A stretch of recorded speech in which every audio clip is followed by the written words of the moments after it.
Oke coy, jumpa lagi dengan Backend Magang. Stay humble dan tetap semangat untuk terus belajar layaknya anak magang. Oke ya, seperti biasa ya sebelumnya. Terima kasih buat yang udah support Backend Magang sejauh ini dengan subscribe, like, dan share.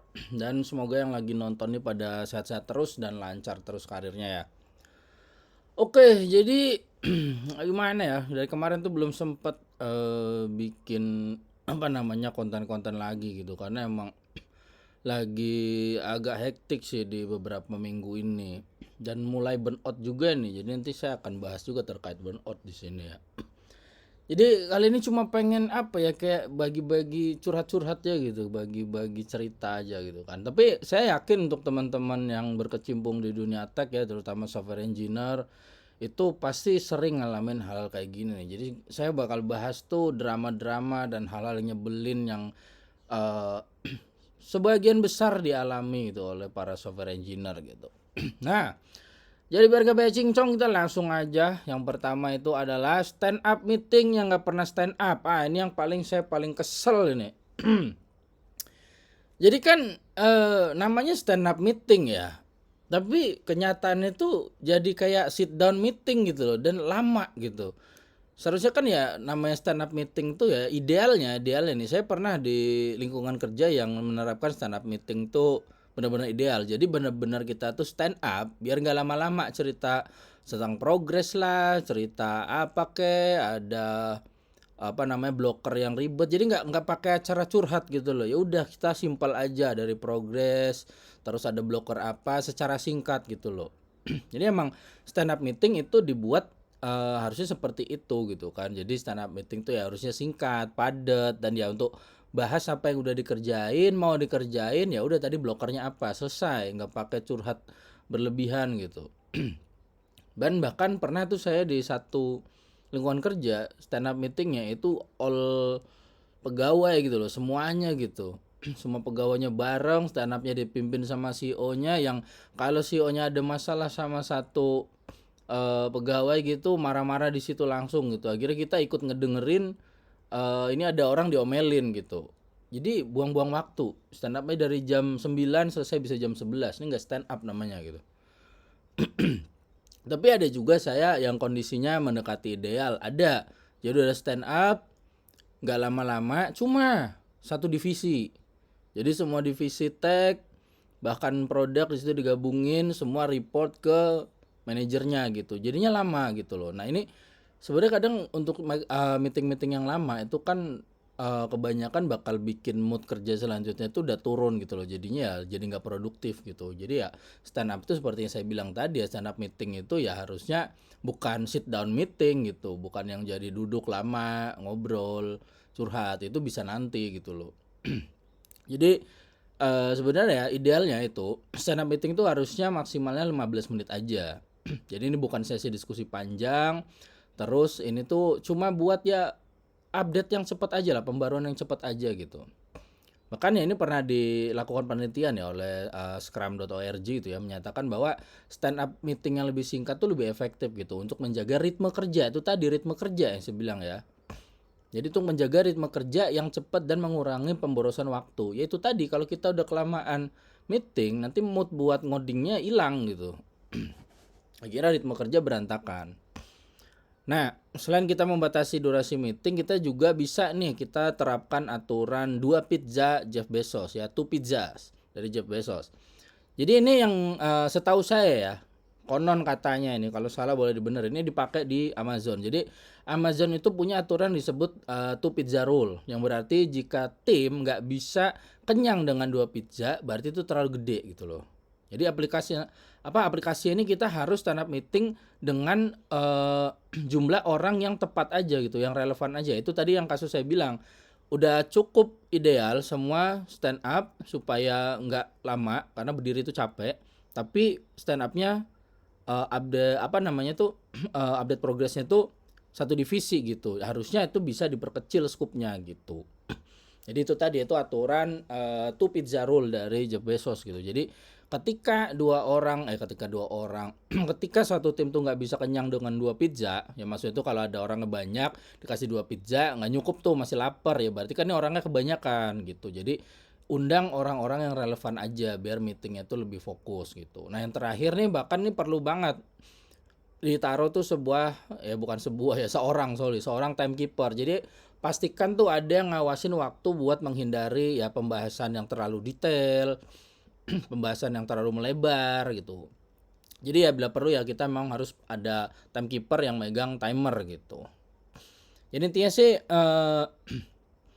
penting ya stand up meeting itu harus singkat. Jadi untuk jaga fokus tim pada tugas-tugas yang penting tanpa mengurangi waktu produktif buat codingnya gitu. Nah yang kedua banyak lagi nih. Jadi ada yang kedua nih hal yang paling saya kesel sebenarnya. Yang ini namanya works on my machine. Ini sering banget ditemui. Ini nggak masalah senior atau junior ya. Mungkin nanti ada yang bilang, oh biasanya engineer junior, enggak juga. Intinya ini nih engineer yang banyak drama yang kayak begini gitu loh. Bilang, oh ini di komputer saya bisa, ini di laptop saya bisa, ini di lokal saya bisa. Selalu kayak begitu tuh. Nah ini yang jadi masalah, kalau ini jadi apa ya, jadi argumen gitu, ya emang mau komputernya gitu yang kita kasih ke klien kan enggak juga gitu. Jadi ya ini nggak tepat gitu. Tapi gimana sih kita menghindari ini? Ya ada beberapa cara. Kalau saya sih umumnya untuk menghindari kasus-kasus kayak gini ya work on my machine itu saya bakal terapin ya kontainer lah kayak Docker gitu kan untuk memastikan environmentnya itu sama nih dari yang kita sedang develop sama yang jalan di production gitu loh. Minimal secara key-nya sama gitu. Walaupun pasti kalau isinya beda ya. Misalnya database-nya yang dalam mode development kemana, yang udah live di production yang mana, tapi minimal key-nya akan sama gitu kan. Jadi kita pastikan environment itu sama gitu loh. Jadi ini bisa mengurangi lah masalah-masalah works on my machine gitu. Karena ya environment-nya secara key itu akan sama persis gitu. Ya bahkan nih ada penelitian tapi saya lupa dari mana itu. Intinya penggunaan Docker ini dapat meningkatkan konsistensi lah. Terutama di konsistensi deployment gitu kan hingga 80% dengan mengurangi dependency issues. Jadi ini sering banget masalah work on my machine ini itu karena dependency issue gitu ya, masalah-masalah dari dependency. Yang kedua itu biasanya saya terapin tuh ya CI/CD yang baik lah. Lebih saya terotomatisasi juga gitu. Jadi kalau CI/CD pipeline-nya nih diterapkan secara penuh itu kan termasuk dari testing, ada automation testingnya gitu kan di setiap tahap sehingga masalah-masalah di production itu bisa kedeteksi dulu gitu sebelum si code ini benar-benar selesai terdeploy gitu. Nah kalau ini penelitiannya saya ingat nih punya, kalau nggak salah tuh dari DORAS Accelerate Report ya tahun 2002 lagi jauh banget 2022 sorry ya guys. Intinya itu dia nemuin bahwa tim dengan CI/CD pipeline yang lebih yang baik itu bakal lebih cepat lah dalam merespon bug dan masalah-masalah di production seperti itu. Jadi ya sumber utama dari case-case kayak gini ya yang biasanya work on my machine itu paling pertama tuh pasti adalah masalah dependency issue gitu. Jadi ya containerization dan CI/CD yang baik itu kalau dari opini saya itu salah satu buat menangani case-case kayak gini. Nah ini lagi nih, ini kalau ini baru seringnya sih emang di junior tapi ada aja kadang-kadang orang hilaf gitu ya, yaitu ini nih, when someone accidentally push to production gitu. Jadi ada orang yang entah sadar nggak sadar tapi ya tiba-tiba nge-push langsung ke production gitu. Ya itu sih kalau misalnya teman-teman mengalami itu ya saya rasa itu pasti mimpi buruk sih. Kalau saya sih syukur alhamdulillah belum pernah ya kejadian saya nggak sengaja langsung nge-push ke production tanpa melewati bla bla bla gitu, review dan lain-lain. Dan tiba-tiba karena push-nya itu error tuh. Alhamdulillah saya belum pernah, tapi kejadian di orang pernah gitu loh. Saya yakin sih itu kayak mimpi buruk sih kayak gitu ya, tiba-tiba nge-push ke production nggak sengaja langsung ke merge jalan error gitu kan. Semuanya di di log monitoring kita, di dashboard monitoring kita tuh semuanya merah gitu. Nah, kalau itu sih yang bisa saya sarankan kalau udah kayak itu, pertama berdoa, kedua update CV pindah. Ya nggak gitu sih ya nggak. Jadi sih ini bisa aja terjadi ya kehilafan seperti ini ya. Walaupun ini sering sih bukan mendiskreditkan ya, tapi biasanya middle to junior sering kayak gini. Tapi yang senior pernah nggak ada juga itu, namanya juga kayak gini biasanya hilaf nih. Atau ya kalau nggak hilap ya memang ada kadang yang maksa aja biar kodenya cepet naik, ya itu ada, itu nyebelin orang seperti itu boleh dipukul kalau menurut saya gitu ya. Jadi gini apa, ketika case yang seperti ini gimana sih mencegahnya gitu ya, kalau dari ini dari opini saya ya. Kalau saya tuh pertama pasti bakal bikin branching strategi yang jelas gitu loh. Jadi kita ya pakai Gitflow iya gitu kan, jadi kita pecah nih branch-branchnya gitu kan, dari yang development, dari yang testing sampai ke production. Bahkan kalau saya itu kita bakal branching lebih detail lagi. Jadi development itu akan kita turunin lagi branchnya nih, saya turunin ke sprintnya, nanti dari sprintnya itu turun lagi ke tiketnya, ke tiket yang backlog yang udah dikerjain. Jadi ketika tiket itu selesai dikerjain, dia akan naik di merge ke apa, di pull request dulu ya, sebelum merge sorry, di pull request ke branch sprintnya dulu. Nanti di situ baru tuh kalau udah oke, di pull request lagi ke development, nanti dites lagi di situ, baru nanti development ke apa namanya ya, development bisa staging juga ya kadang orang nyebutnya, atau kadang malah dipisah nih, development staging sendiri. Jadi pokoknya udah selesai di situ di development atau staging gitu kan, dites, baru naik lagi nanti ke sandboxnya, baru naik lagi nanti sampai ke branch production gitu. Jadi salah satu caranya untuk mencegah ini ya, branch strateginya harus strict gitu ya. Jadi ini intinya mencegah suatu kode mentah tuh langsung ke production seperti itu. Nah kalau ini sih yang saya baca ya, menurut dari apa ya namanya itu, State of Dev of Report kalau nggak salah, itu tim yang menerapin branching strategis seperti kayak Gitflow dan lain-lain yang sedang branch-branchnya seperti saya jelaskan tadi, intinya tuh 40% lebih sedikit lah mengalami insiden push ke production secara nggak sengaja gitu. Nah, itu baru dari branching strategis. Nah, kalau yang selanjutnya gimana ya? Kita pakai proteksi juga di production branch gitu. Jadi kita pakai proteksi supaya kode-kode ini nggak langsung bisa di-push ke branch production tanpa review. Jadi harus ada yang hal yang strict lagi di situ. Jadi ini harus lulus PR review-nya gitu loh, dari orang yang punya kapasitas di tim itu untuk mereview code dari orang lain seperti itu. Jadi itu salah satu juga ya, terapin proteksi seperti itu. Ya ini misalnya lagi pakai GitHub, GitLab dan lain itu kan ada ya buat apa namanya peer review itu gitu. Nah baru kalau udah itu sih terakhir sih kita tinggal monitoring aja sih. Jadi kita gunakan continuous monitoring, kayak misalnya kita pakai monitoring yang otomatis, kayak kita pakai New Relic, Datadog, ya macam-macam lah. Intinya ketika ada insiden tuh supaya cepat terdeteksi sebelum nampaknya lagi, sebelum dampaknya itu jadi lebih besar seperti itu. Nah ini kalau ini hal-hal yang apa ya, nyebelin secara eksternal ya gitu. Tapi kadang jadi software engineer tuh kayak sendiri lagi ngalamin gitu ya. Yaitu ini nih namanya nih, infinite loop di kehidupan nyata kita nih, in real life gitu. Kayak contohnya tuh saya ini kenapa dari kemarin ya, terutama beberapa minggu ini lagi agak susah waktunya buat ngonten gitu. Karena pagi tuh saya kerja yang full time saya nih di apa perusahaan dari Jerman yang ada base-nya di sini.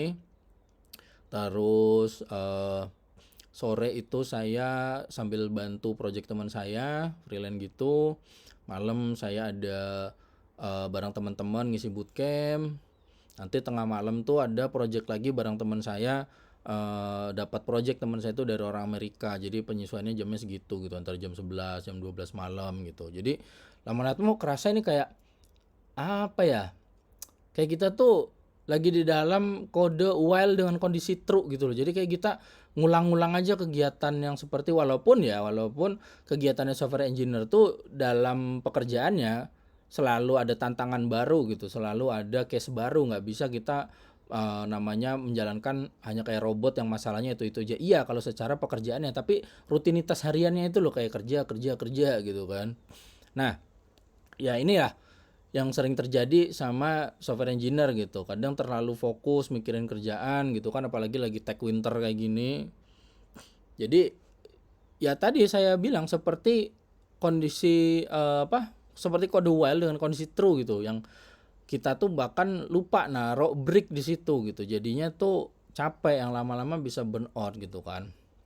Jadi penting ya buat teman-teman tuh buat break dulu juga, istirahat gitu, terus ya ya istilahnya biar nggak terjebak dalam siklus yang seperti itu tadi dan burnout. Makanya ini saya agak istirahat dulu nih hari ini dan coba kembali berbagi pengetahuan lah sama teman-teman gitu kan ya. Cuma karena jadinya belum nyiapin yang teknis-teknik banget, jadi saya bawain yang gini-gini dulu aja nih di konten kali ini gitu kan.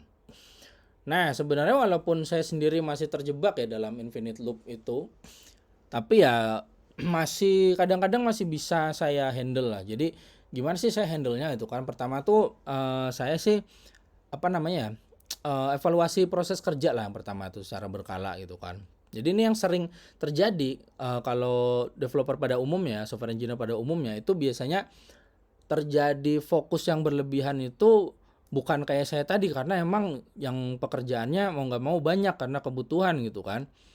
Nah, kebanyakan itu terjadi infinite loop-nya itu gara-gara ketika ada masalah kayak misalnya ada bug gitu kan, itu dicoba berulang kali dengan cara yang sama. Nah, ini gitu loh. Ini yang paling sering terjadi dan ini kurang baik ya, bahkan sangat tidak baik gitu. Lebih cenderung ya maaf gila gitu loh. Jadi ketika kita berharap suatu hal yang berbeda terjadi dari proses yang sama berulang-ulang, yaitu gila. Orang gila yang seperti itu gitu loh. Nggak tepat, jadi nggak akan dapat solusi. Nah, kalau terjadi seperti itu ya teman-teman tuh harus ya gimana ya bilangnya itu retrospeksi diri dulu sendiri aja. Jadi retrospektifnya nggak nunggu sprint retro gitu ya. Kita bisa retrospektif ke diri sendiri dulu. Jadi tenang dulu, break dulu, cari root cause-nya di situ. Jadi jangan terus kerja dengan cara yang sama tapi berharap yang beda, yang padahal itu pasti gagal karena kita melakukan hal yang sama gitu loh. Gitu. Jadi kalau yang pernah saya baca ya, menurut ini hasil studi sih dari Cambridge kalau nggak salah itu waktu itu nunjukin ya kalau tim yang melakukan retrospektif secara teratur yaitu sekitar 20% lebih mungkin untuk mengidentifikasi bottleneck dan masalah yang berulang tuh dari awal gitu loh. Nah, jadi yang sering terjadi dari software engineer itu infinite-nya ini terjadi karena bottleneck gitu loh. Yang jadi masalah sering ya ketika ada bottleneck diulang-ulang aja codingnya ini gimana ya, kayaknya gini bener deh, kok ini salah sih, perasaan harusnya benar. Nah itu tadi tuh perasaan harusnya benar, diulang lagi coding yang sama, diulang proses yang sama tapi berharap hasilnya beda. Nah kalau udah kayak gitu tuh jangan kelamaan. Beberapa kali coba hasilnya sama salah terus, break dulu, pikir lagi sambil tenang seperti itu. Kalau yang ngerokok gitu. Kalau yang senengnya sambil makan dulu. Yang senengnya ke toilet dulu mungkin merenung dulu aja dulu. Jadi nggak burn out gitu teman-teman gitu ya. Nah, itu salah satunya ya dengan kita break sebentar. Nah, supaya kita bisa nge-break dulu ketika terjadi hal seperti itu, apa sih yang harus kita lakukan ya? Kalau saya sendiri, saya bakal tetapin batas waktu. Jadi satu tugas tuh saya bakal tetapin batas waktunya gitu. Jadi setiap tugas tuh supaya saya nggak bakal terjebak dalam detail yang nggak penting. Jadi ini tuh teman-teman bisa baca tentang prinsip Pareto ya, di mana intinya prinsip itu tuh 80% hasil bisa diperoleh dari 20% usaha. Nah, seperti itu. Jadi teman-teman tuh usahakan pakai waktu tuh secara efektif aja. Jadi jangan diporsir banget penggunaan waktunya, dibatas-batasin aja. Yang penting intinya dapat. Kalau belum dapat berarti kita iterasi lagi nanti, tapi kita break dulu sampai dapat sih itunya, sampai dapat root cause-nya seperti itu. Jadi jangan lakukan hal yang sama berulang-ulang yang nanti lama-lama jadi burnout gitu. Nah, yang terakhir kalau menurut saya ini nggak semua bisa diterima yang ketiga yang akan saya sebut ini. Jadi itu adalah kolaborasi. Jadi kalau misalnya teman-teman stuck itu seharusnya nggak usah ragu buat diskusi atau minta bantuan. Memang nggak semua orang tuh senang bantu. Saya sendiri punya pengalaman di mana saya itu dicap nggak bisa problem solving karena saya kebanyakan nanya. Ya kalau saya gimana ya, nggak ada dokumentasi, sering kan harusnya dapetin pekerjaan yang dokumentasi nggak ada, tapi ketika kita mau kerja bingung aja, mau nggak mau kita tanya sama ya rekan kita di situ. Misalnya kita baru di suatu perusahaan gitu kan, kita tanya rekan tim, tanya yang lebih senior gitu kan. Nah itu saya pernah dapat evaluasi ketika saya melakukan seperti itu, saya dianggap nggak bisa explore gitu. Ya buat saya ya maaf bodoh gitu loh. Karena kan kalau saya harus ngabisin waktu buat explore dengan saya bisa konfirmasi sama orang yang mungkin lebih berpengalaman di project sebelumnya, itu kan saya bisa hemat waktu plus saya bisa bonding dengan orang itu gitu loh. Jadi ini sih memang ya seperti saya bilang nggak semua bisa menerima ini karena banyak aja orang yang kalau ditanya-tanyain tuh dia risih gitu kan. Kalau ditanya-tanyain tuh emang orangnya nggak seneng ngebantu gitu kan. Atau misalnya orang yang kita tanya seneng bantu tapi yang lain ngelihatnya oh ini lu banyak tanya. Nah, itu bakal ada aja orang gitu. Cuma kalau buat saya ini salah satu hal yang sangat efektif. Jadi kolaborasi. Kalau kita stuck jangan ragu, tanya, minta bantuan. Jadi masalah yang berulang tadi biasanya kan bisa lebih cepat lah dipecahin kalau kita dapat perspektif dari orang lain gitu loh. Kenapa? Karena namanya kita ngoding itu ketika kita udah terlalu fokus gitu ya, kita jadi nggak bisa lihat kanan kiri di coding kita sendiri gitu loh. Saya sering banget ngedapetin baik saya sendiri ataupun junior saya ataupun teman sepantaran saya itu ketika dia ada error, dia udah stuck, dia bingung ketika dia tanya atau sebaliknya saya yang tanya, saya ngalamin kasus kayak gitu. Ketika dengan perspektif orang lain yang lebih seger atau bahkan mungkin dia yang udah ngerjain project itu duluan, nah itu dia bisa langsung ngeliat lah, itu kan errornya di situ harusnya. Nah gitu. Jadi nggak usah malu, nggak usah ragu untuk berkolaborasi. Jadi emang kadang kita harus gimana ya, kita harus nyerah gitu loh, bukan nyerah untuk berhenti tapi nyerah buat break sebentar supaya kita ada tenaga buat maju lagi. Nah di situ kita bisa kolaborasi sama orang. Tapi ya itu tadi ya, memang nggak semua orang bisa diajak kolaborasi, nggak semua lingkungan kita ketika orang yang kita ajak kolaborasi itu oke-oke aja, lingkungan sekitar kita nggak oke, itu bisa juga terjadi. Cuma ya kalau saya sih tahan-tahan aja sih gitu ya, karena itu tadi ya supaya lebih cepat selesai gitu loh, hemat waktu, efisien dan efektif. Nah, kalau terakhir sih ini tadi ya dari Infinite Loop gitu kan. Ya akhirnya ini ya juga masalah-masalah yang internal lah. Kalau kayak tadi yang pertama-tama itu kan masalah-masalah hal nyebelin gitu dari eksternal. Nah, yang terakhir nih, saya yakin banyak teman-teman yang ngerasain. Ini dia. Error 404 motivation not found. Jadi kita tuh nggak cuma bakal nemuin error 404 patch not found gitu loh teman-teman. Bisa juga nih, sangat sering terjadi. Bahkan saya sering dapat curhatan dari ya junior-junior saya gitu ya. Pada mulai merasakan yang namanya 404 motivation not found. Itu. Ya kenapa? Ya itu tadi karena burnout tadi gitu loh. Jadi kadang kita ngoding udah lama gitu kan.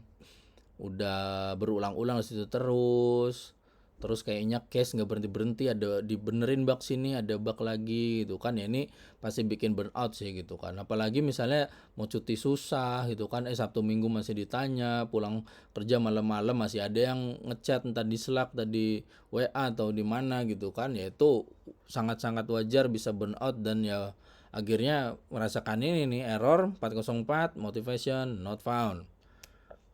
Nah, untuk menghandle kayak gini ya, kalau saya sendiri sih, saya tuh kalau yang saya baca sih ini ada tekniknya ya, namanya tuh teknik Pomodoro, bukan Podomoro ya, Pomodoro.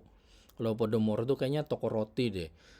Ini Pomodoro ya, Pomodoro, bukan Podomoro ya.